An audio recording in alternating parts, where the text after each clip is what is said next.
Assalamualaikum warahmatullahi wabarakatuh. Bismillahirrahmanirrahim. Waalaikumsalam warahmatullahi. Alhamdulillahirabbil alamin. Allahumma shalli ala sayyidina Muhammad wa ala ali sayyidina Muhammad. Asyhadu an la ilaha illallah wahdahu la syarika lah, asyhadu anna Muhammadan abduhu wa rasuluh, la nabiyya ba'da. Alhamdulillah, malam ini saya ada di Tugu NKRI, tepatnya di daerah Pondokopi, Malakasari, DKT, Banjir Kanal Timur ya. Yep. Insyaallah bersama Ustadz Muhsin. Beliau ini pakar ruqyah juga, pakar bekam juga.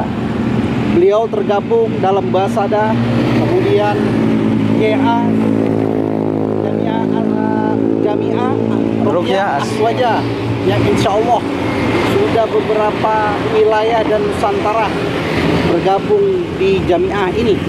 Insya Allah. Assalamualaikum warahmatullahi wabarakatuh. Waalaikumsalam warahmatullahi Bagaimana keadaan Kiai? Alhamdulillah, alhamdulillah khair. Saya dari Aji Profit ingin bertanya tentang seputar bekam nih. Mungkin sering kita duet ya ke kemana-mana tuh. Siap. Sampai baksos di Kelenteng ya. Baru kali ini saya wawancara khusus seputar tentang bekam. Kira-kira menurut jenengan bekam ini apa dan buat apa dan manfaatnya? Oke. Bismillahirrahmanirrahim. Mohon izin untuk Al-Fakir, dalam keilmuan ini sebenarnya terbatas, tetapi semaksimal mungkin akan bekam adalah proses mengangkatnya sumber penyakit yang ada dalam tubuh manusia. Bahwasanya bekam itu bagaikan proses yang mana Allah menciptakan air itu dari uap air laut, diuapkan oleh Allah dengan matahari.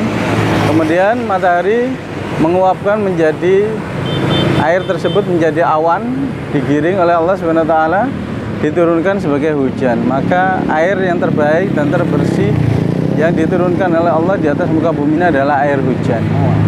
Maka setelah itu air akan bersumber menjadi mata air. Mata air itu keluar ke sungai-sungai.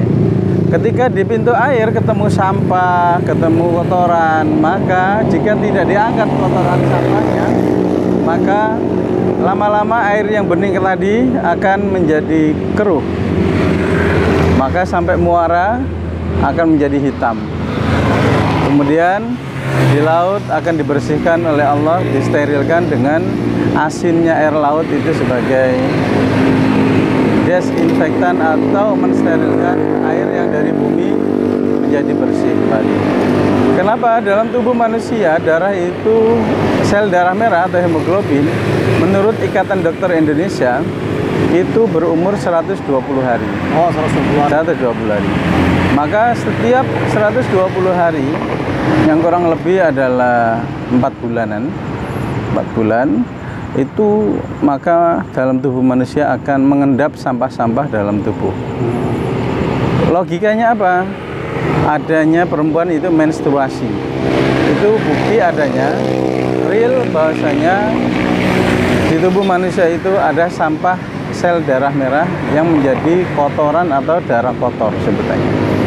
Maka faktanya menurut Dr. Ali Taha Segaf, beliau yang mendirikan pendidikan pada saya tentang bekam dan Tibun Nabawi, beliau menjelaskan bahwasanya faktanya di rumah sakit banyak orang yang terkena penyakit yang berat itu adalah mayoritas laki-laki. Jika perempuan masuk rumah sakit yang kena penyakit kronis berat, mayoritas karena menopause, mennya berhenti. Sehingga ini ditarik garis lurus bahwasanya penyebab penyakit dalam tubuh manusia adalah adanya endapan-endapan sampah.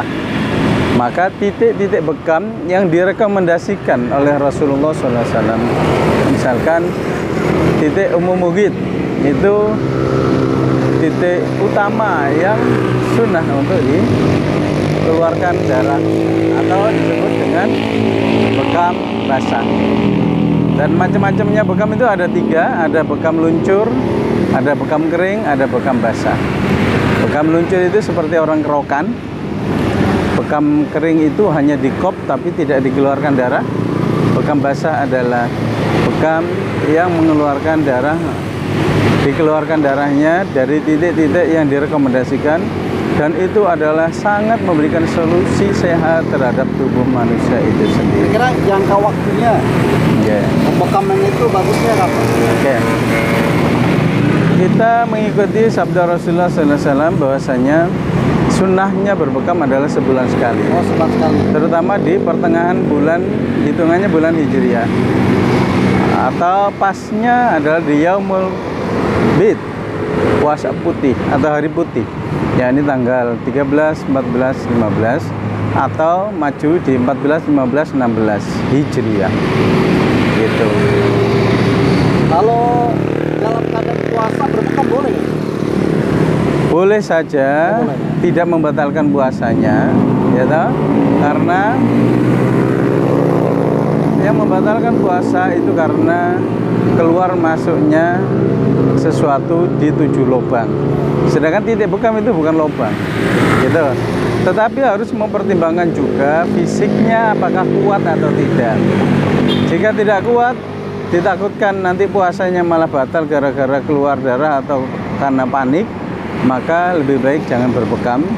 Tetapi kalau sudah biasa berbekam, maka biasanya itu walaupun bulan puasa Ramadan itu orang berpuasa berbekam, asal fiksinya kuat, nggak mempengaruhi kepada puasanya, maka tidak membatalkan. Kalau malam bisa ya bekam ya? Jam-jam sekitar jam berapa kira-kira? Kalau malam bisa Saja, ya? Cuman lebih bagus adalah siang hari. Oh, siang hari. Siang hari di jam-jam ketika jam 11, 12, jam 1, jam 2 itu kata Rasulullah ketika itu matahari sedang bergolak atau neraka jahanam sedang panas-panasnya. Artinya darah kotor itu lebih cepat detoksifikasi, dikeluarkan ketika darah itu bergolak.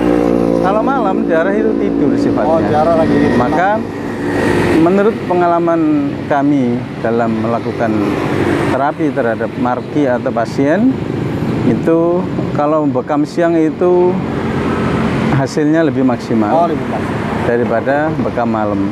Ini pembekaman ini mencegah atau mengobati sebenarnya?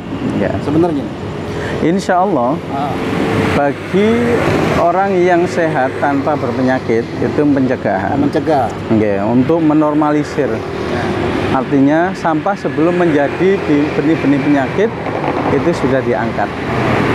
Ya dah, seperti logika sungai tadi, menjaga kebersihan dari sampah-sampah supaya air tetap jernih. Tetapi kalau sudah berpenyakit maka itu mengobati. Karena apa? Bahkan sebenarnya kalau kita semuanya, bahkan para dokter, kalau mau berpikir secara real logika, kata Dr. Alito Assegaf sekali lagi, menurut Dr. Alito Assegaf bahwasanya pengobatan yang terbaik di atas muka bumi adalah yang mengangkat sumber penyakit itu langsung adalah bekam atau hijama. Kenapa? Karena bekam itu mengangkat langsung sumber penyakit itu, yakni darah kotor tadi. Kita tahu bersama bahwasanya darah itu dipompa oleh jantung, berputar terus dari otak sampai kaki.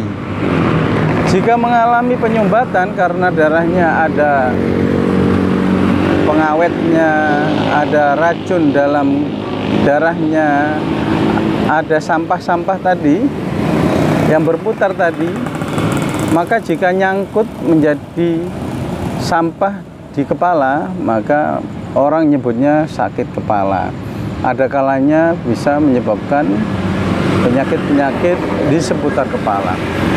Jika di punggung, di jantung, maka penyumbatan darah kotor pada titik di jantung disebutnya penyakit jantung koroner, karena jantungnya terhambat untuk memompa. Kemudian di kaki, sehingga menyebabkan penyakit sebutannya macam-macam. Ada kalanya asam urat, ada kalanya penyakit-penyakit yang lain yang di seputar kaki, bahkan menyebabkan Jika ada penyumbatan itu ada semacam varieses, itu juga kategori daripada penyumbatan darah kotor juga. Insya Allah mudah-mudahan dengan berbekam orang lebih solution. Jika seseorang itu hanya minum obat, itu hanya mencairkan sementara, sebagian kecil didetok penggumpalan tadi itu melalui buang air kecil atau BAB atau keringat. Itu detok daripada racun dalam tubuh. Tetapi sangat tidak ada obat yang memberikan solusi mengangkat darah kotor yang harus diangkat, kecuali bekam atau lain-lainnya tadi. Insya Allah, mudah-mudahan apa yang Amin. Amin. bermanfaat, walaupun sedikit yang dijabarkan.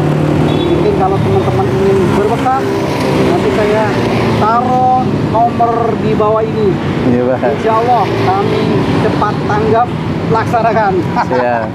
Menerima panggilan. Menerima panggilan di tempat maupun di rumah Anda. Assalamualaikum warahmatullahi wabarakatuh. Waalaikumsalam warahmatullahi wabarakatuh.